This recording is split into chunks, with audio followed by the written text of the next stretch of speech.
timid. Look, wait. I got people trying to wish and pray that I'ma fall about it. All about it till we spoke in person. Don't wanna talk about it now, huh? Oh, you sound tough. Toying with them, don't get wound up. How you wound up another number in the...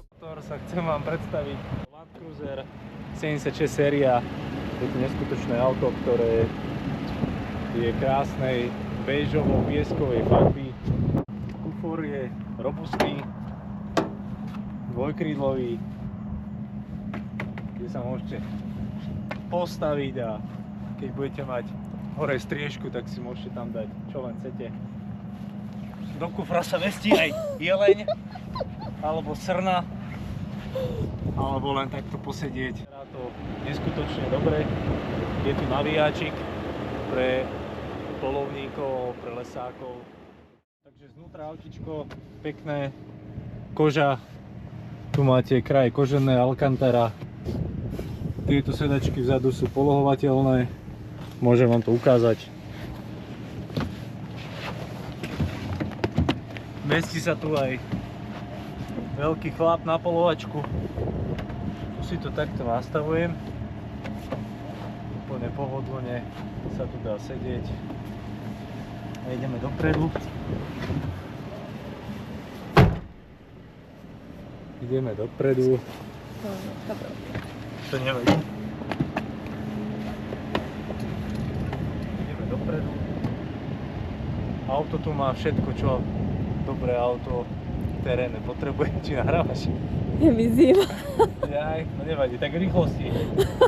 Je tu multifunkčný volant, automatická prevodovka. Je tu displej s navigáciou.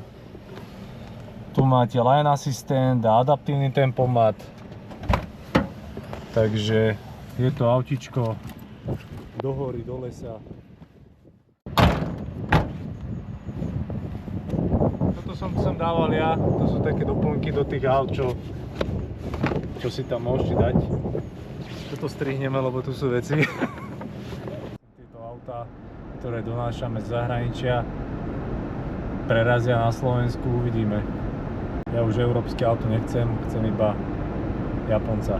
Ako myslím japonské auta. Nie malého Japonca. Nie malého Japonca. Alebo Nissan Patrol, ktorý sa blíži na Slovensko. Niekedy koncom apríla bude Nissan Patrol. A budeme ho porovnávať s Land Roverom. Budeme ho porovnávať s Land Roverom. Nepáči sa mi ten názov, ale môžeme to porovnávať s Land Roverom. 90? Čo 90? To je 90-ka? Čo je 90-ka? Jo. 2026, ideme na to. A komu sa páči, kľudne nás kontaktujte, komu sa nepáči, tak nekomentujte. Ďakujem pekne.